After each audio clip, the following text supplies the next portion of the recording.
Diascofoot, le miroir du football de la diaspora congolaise.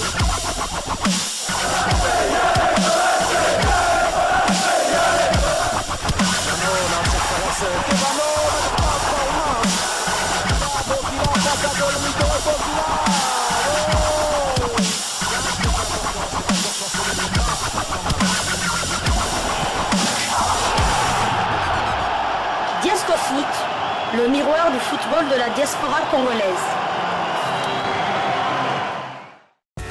Vous êtes en train de suivre Diascofoot, le miroir du football de la diaspora congolaise. Diascofoot du 25 octobre 2022. Nous allons commencer par une information concernant le stade des Martyrs de la Pentecôte. Vous savez que ce stade avait été quand même pointé du doigt par la FIFA et la CAF, notamment au point de vue de l'infrastructure. Le stade des Martyrs devait se mettre aux normes FIFA, c'est-à-dire qu'il devait avoir des places assises partout pour permettre quand même aux spectateurs de suivre les matchs dans des bonnes conditions, à rester vraiment assis, avoir chacun une place numérotée. C'était ça les exigences de la FIFA. Et donc, la RDC avait fait un petit effort dans un premier lot des chaises qui avaient été installées. Et donc, souvent maintenant, on a la désolation de voir le stade pas tout à fait plein, à moitié vide, même malgré que cette sanction avait légèrement été assouplie, mais quand même le stade de Martyrs a du mal à s'élever. Et on savait qu'un contingent de chaises était en route vers Kinshasa. Cela venait de la ville de Lufuntoto, donc du côté du Congo central, en frontière avec l'Angola. La ville de Lufu se trouve en Angola. Et donc, les convois exceptionnels est arrivé enfin à Kinshasa et au stade des Martyrs.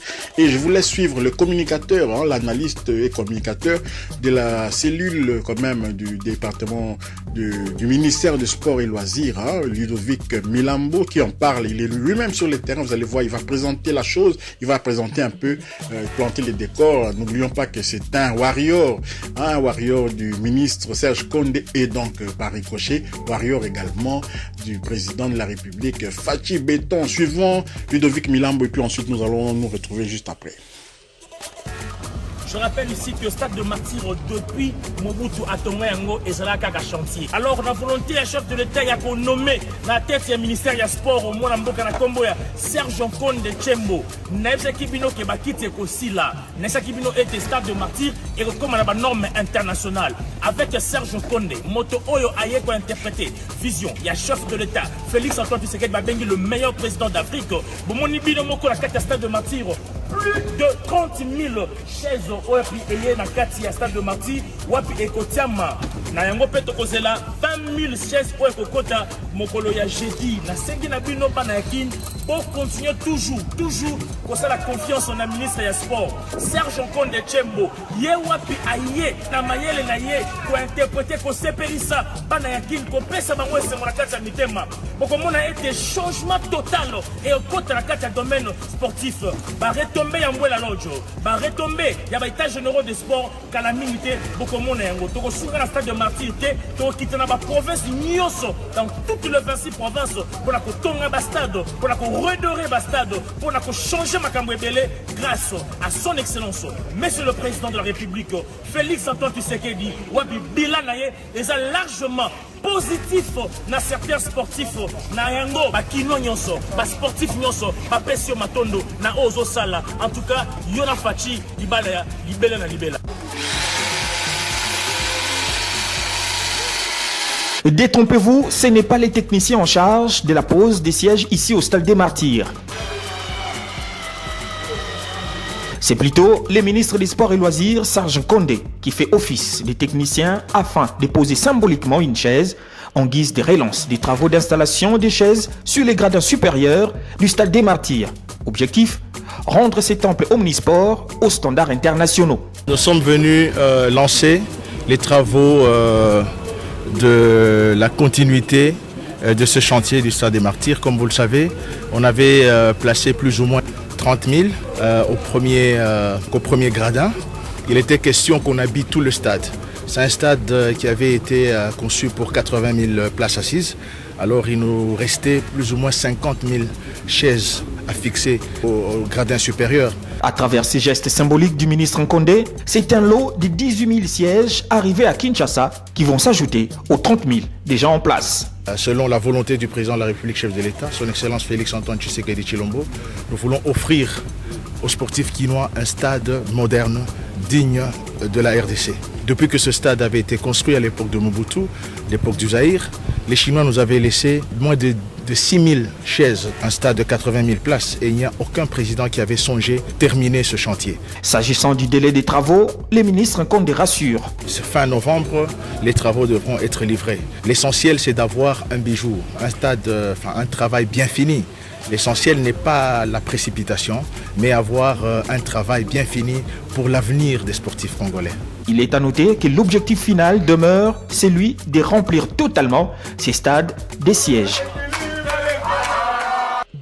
Voilà, nous sommes de retour. Vous avez suivi Ludovic Milambo qui parle vraiment beaucoup plus du bilan des chefs de l'État. Il met ça dans le compte du bilan, dans l'actif quand même, du bilan du chef de l'État, Félix-Antoine Tshisekedi Tshilombo, et bien évidemment aussi de son mentor, de son chef, c'est-à-dire le ministre des Sports, Serge Kondé. Mais nous, ce qui nous intéresse, c'est qu'il y a eu cette livraison des chaises qui sont arrivées, plus de 30 000 chaises. Ce n'est pas rien. Si on ajoute avec ce qu'on avait déjà, je pense que la capacité du stade des Martyrs peut monter jusqu'à plus ou moins 50 000 places, ce qui est déjà une très bonne chose. Vous savez que les stades de Tout-Puissant Mazembe, par exemple, comptent à peu près dans les 30 000 places. Donc, ce serait une très bonne chose pour la ville de Kinshasa et pour les échéances du mois de mars de la double confrontation contre la Mauritanie.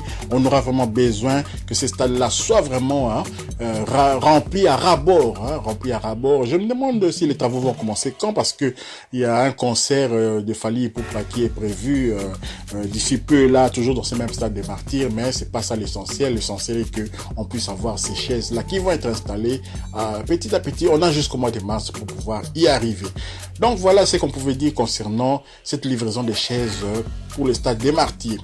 Diasco Foot poursuit avec une autre information. Hier, on vous parlait de l'exploit réalisé par Cyril Ngongue, le fils de Michel Ngongue, qui évolue du côté de la première division hollandaise dans la formation de Groningen. Et donc, voilà, Cyril Ngongue a récidivé. Il avait récidivé contre le PSV Eindhoven.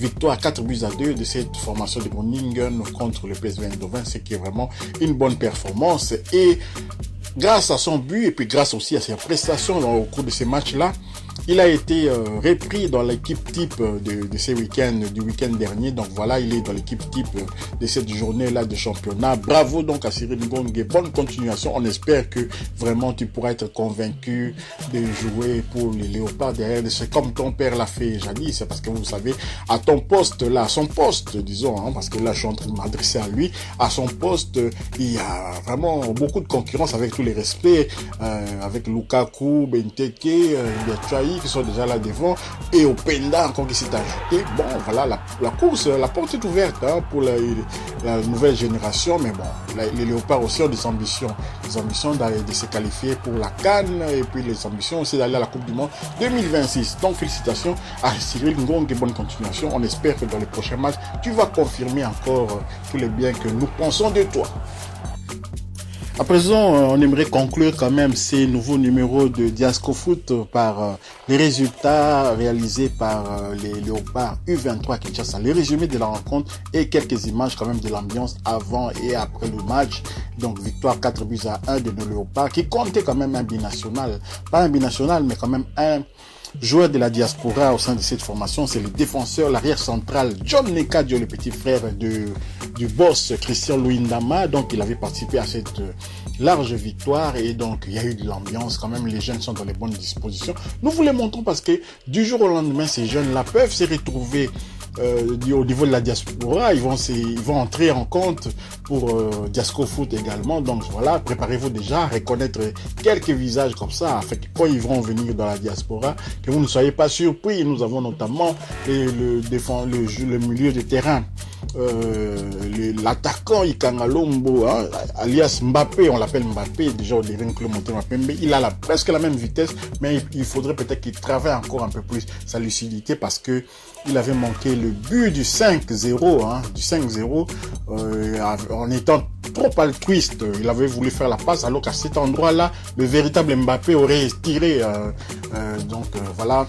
ce qu'on peut dire à propos de beaucoup de joueurs, de ces joueurs-là de U23 qui pourraient très bientôt se retrouver au niveau de la diaspora. Suivez, et puis je profite déjà pour conclure, pour dire merci à ceux qui ont suivi ces numéros de Diasco Foot. Merci de partager, de liker, d'activer aussi la petite cloche de notification. Elle vous permettra de ne pas manquer les prochaines vidéos que nous allons mettre en ligne. Diasco Foot vous dit au revoir et vous laisse suivre les résumés de cette rencontre entre la RDC et l'Algérie U23.